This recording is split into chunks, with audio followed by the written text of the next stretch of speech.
They were called the perfect American family. Dr. William Petit, a respected physician, his wife Jennifer, a dedicated nurse fighting multiple sclerosis with grace, and their two accomplished daughters, Haley, 17, and Michaela, 11. The Petits embodied everything positive about suburban family life in Cheshire, Connecticut. Jennifer and William met during his medical residency, where she worked as an oncology nurse. Their 1985 marriage was described by friends as a union of two people, perfect for each other. Haley showed remarkable maturity by organizing fundraisers for multiple sclerosis research, while young Michaela excelled academically and spent her summer learning to cook family meals. Their story represents both the American dream and its most devastating nightmare: how quickly safety can become terror, how perfect families can face unthinkable evil. Like this video if you believe in honoring victims' stories, subscribe for more true crime documentaries, and share to keep their memory alive. This perfect family story began with hope, achievement, and unconditional love. Dr. William Petit was born and raised in Connecticut, where he excelled both academically and athletically during his high school years. Known as the most intelligent student in his class, William also distinguished himself on the basketball court, demonstrating the dedication and discipline that would define his character throughout his life.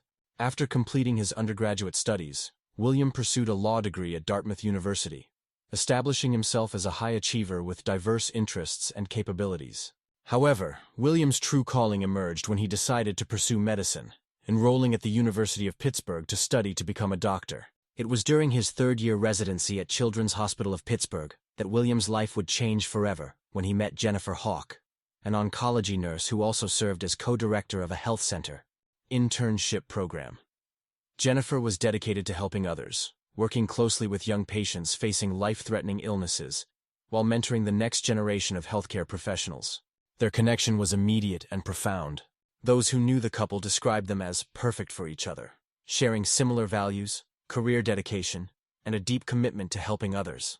In 1985, William and Jennifer married, beginning what would become a beautiful partnership both personally and professionally. Their happiness was complete when their first daughter, Haley, was born in 1989. Seeking a peaceful place to raise their growing family, William and Jennifer moved to Cheshire, Connecticut, a quiet suburban community known for its safety and excellent schools. On November 17, 1995, their second daughter, Michaela, was born, completing what neighbors and friends considered the ideal American family. Life took an unexpected turn when Jennifer developed multiple sclerosis after Michaela's birth. This incurable disease gradually affected her mobility and energy, but the family faced this challenge together with characteristic strength and grace. 10-year-old Haley showed remarkable maturity by organizing fundraising efforts for the National Multiple Sclerosis Society, demonstrating the family's commitment to turning personal struggles into opportunities to help others. Michaela, despite her young age, showed exceptional academic promise and expressed her intention to continue the family's charitable work.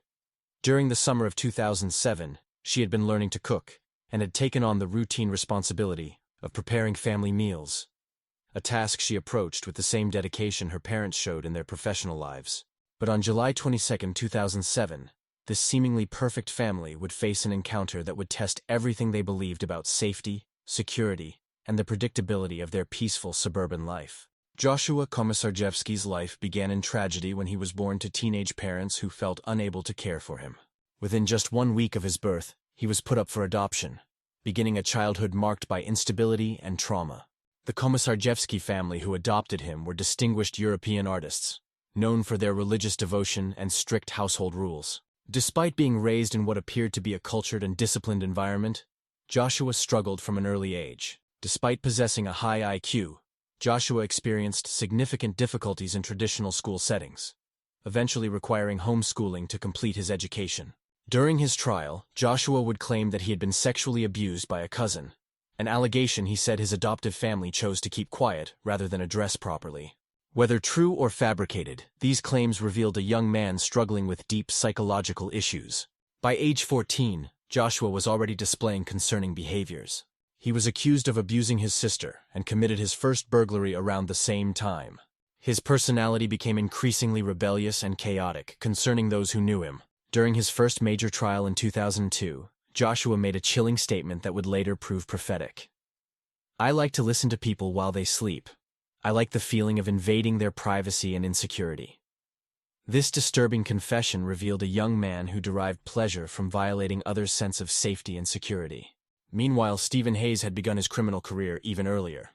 His first incarceration occurred at age 16 in 1980, marking the beginning of a pattern that would define his adult life. Hayes was frequently arrested for violent robbery and burglary, spending more time in prison than in free society. His criminal record painted a picture of a career criminal with little regard for others' property or safety.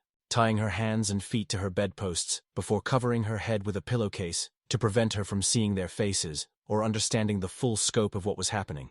In the next room, they found 11-year-old Michaela sleeping peacefully, unaware that the man who had watched her in the market was now standing over her bed.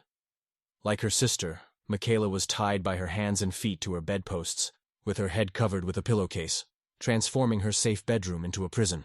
Finally, the intruders entered the master bedroom where Jennifer slept. They quietly woke her without much effort and tied her hands and feet, taking control of the entire family with methodical precision. The perpetrators were confident and calm, even taking time to inspect the house and smoke cigarettes in the living room, treating the home invasion as if it were a routine business transaction. After collecting jewelry, cash, and other valuables throughout the house, Hayes and Komisarjevsky initially decided to leave, giving the terrified Petit family brief hope that their nightmare was over as they heard the intruders departing. The Petit family's relief was short-lived. After leaving the house with their stolen goods, Hayes and Komisarjevsky visited a local pawn shop to sell the jewelry and other valuables they had taken. However, the amount they received was significantly less than they had expected, far below what they felt entitled to for their night's work. Their greed and disappointment motivated them to return to the Petit home, but this time with a much more dangerous plan. During their initial invasion, the perpetrators had discovered a check register showing that the family had $40,000 in their bank account. Seeing an opportunity for a much larger score, they developed a plan to force Jennifer to withdraw $15,000 from the account the following morning. The criminals filled gasoline cans at a local station before returning to the house, their purchases captured on surveillance camera footage that would later become crucial evidence.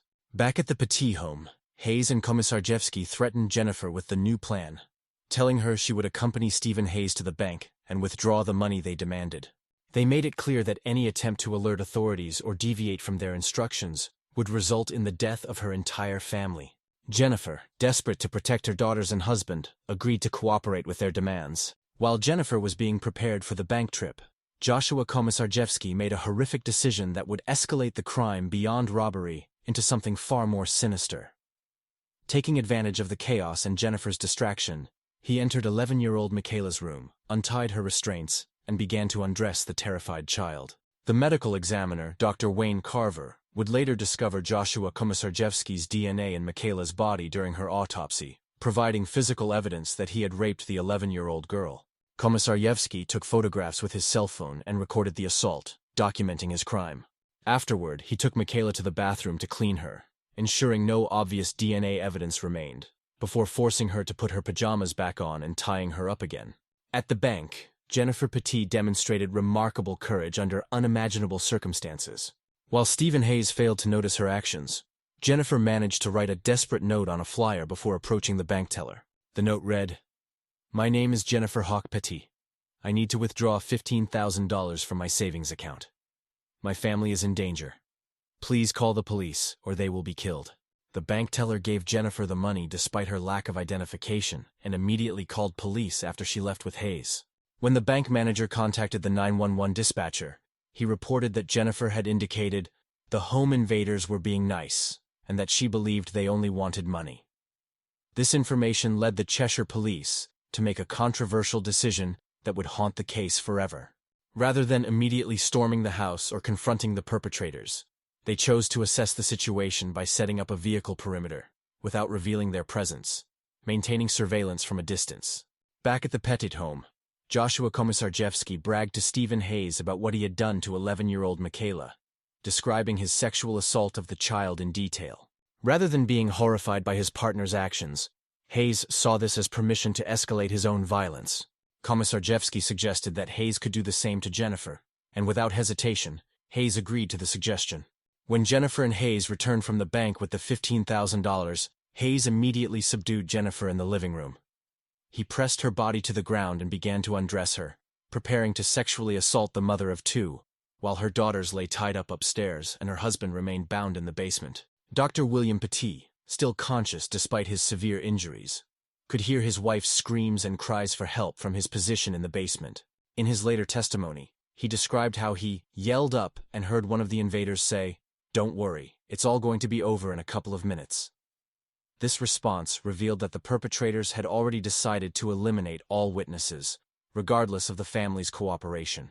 The sound of his wife's assault gave William the desperate strength he needed to attempt an escape.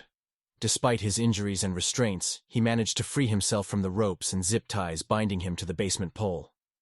William later stated, "I thought it's now or never because in my mind at that moment I thought they were going to shoot all of us in a minute." William crawled to the basement stairs and somehow found the strength to make it to the backyard, where he began shouting for help. His neighbor initially failed to recognize him due to the severity of his injuries, but eventually called 911 when William identified himself. Back inside the house, Joshua went to check on William only to discover he had escaped.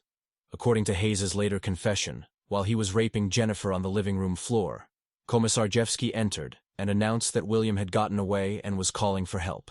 This news sealed Jennifer's fate. Stephen Hayes strangled Jennifer to death while continuing to sexually assault her, eliminating the witness to his crime. Hearing William shouting for help outside and realizing that police would soon arrive, the two perpetrators knew they had limited time to eliminate all evidence of their crimes. Their final decision would be the most heinous of all. With police sirens growing louder in the distance and William Petit's cries for help alerting the neighborhood, Hayes and Komisarjevsky made their final, most devastating decision.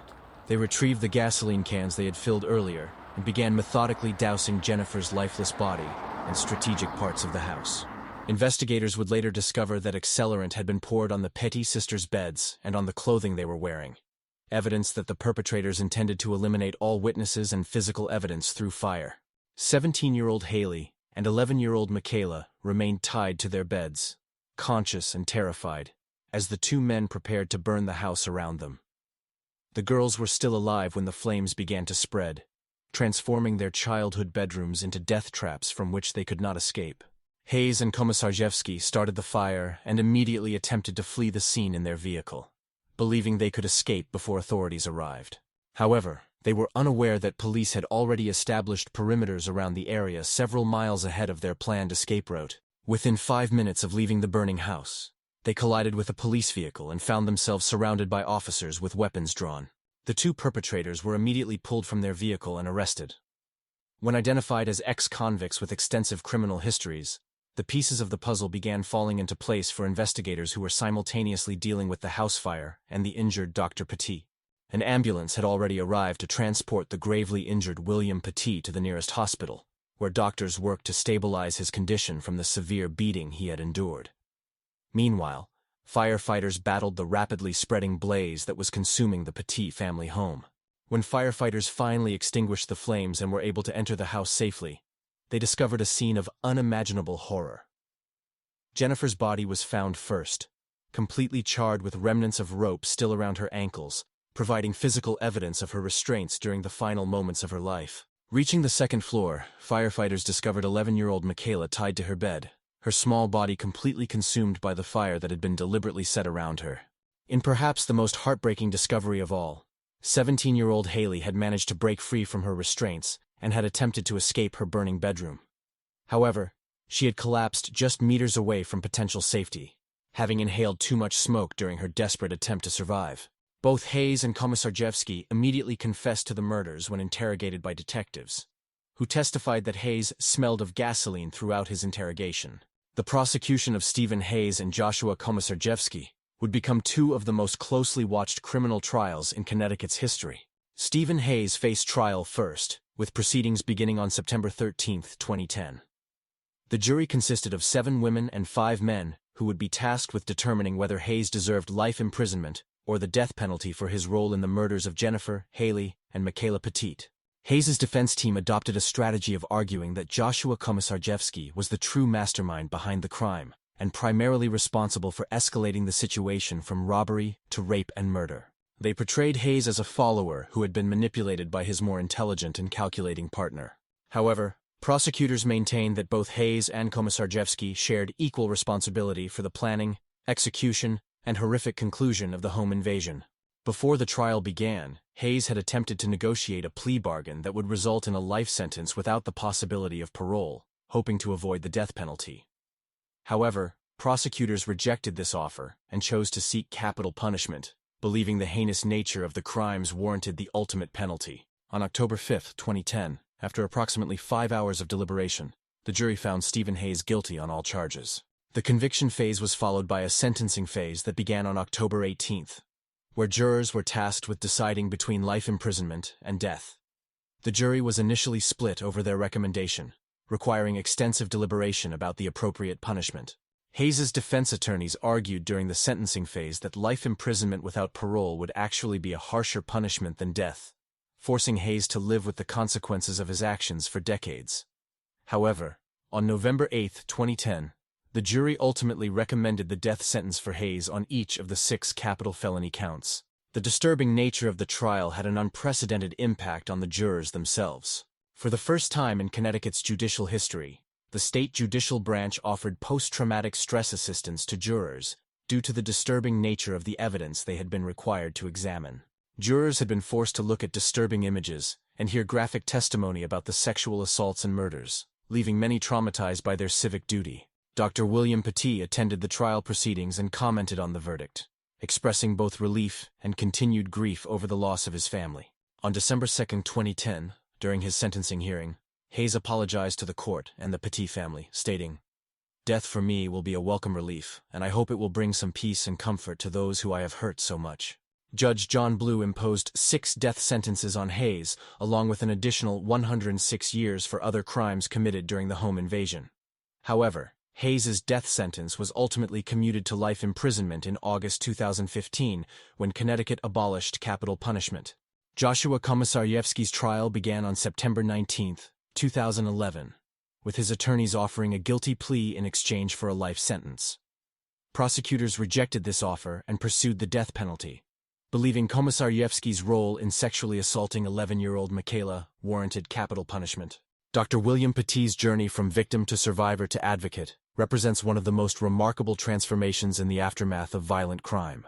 Despite suffering severe injuries from the brutal beating he endured, William was discharged from the hospital just 4 days after his admission, so he could attend the funeral of his wife and 2 daughters. The physical healing was swift compared to the emotional trauma of being the sole survivor of such a horrific crime. In the years following the murders, William was haunted by guilt and the tormenting question of whether he could have done something different to save his family. However, rather than allowing grief to consume him, he chose to honor Jennifer, Haley, and Michaela's memory by dedicating his life to helping others who had experienced similar tragedies. Dr. Petits established a foundation specifically designed to help children and young victims of violence, successfully raising hundreds of thousands of dollars to support programs and services for those in need. His foundation became a living memorial to his family, while providing crucial resources for other families facing the aftermath of violent crimes. William's commitment to public service eventually led him into politics as a member of the Republican Party, where he served as a state representative. His political career was motivated by his desire to strengthen laws protecting families and supporting crime victims, ensuring that his personal tragedy could contribute to preventing similar crimes in the future. The Cheshire community never forgot the Petits family tragedy. Each year, residents gathered annually to pay tribute to Jennifer, Haley, and Michaela, keeping their memory alive and supporting William's continued efforts to help others. The case had a lasting impact on the entire state of Connecticut, leading to discussions about parole policies, home invasion penalties, and police response procedures. Questions remained among family members and the public about whether authorities acted correctly in their response to the situation. The time spent by police observing the situation from a distance rather than immediately intervening could have been crucial in preventing the tragedy. These concerns led to changes in police protocols for responding to similar emergency situations. Dr. Petits' statements during both trials underscored the lasting impact of the crime on surviving family members and the community, which continues to honor the memory of the victims while supporting efforts to prevent future tragedies.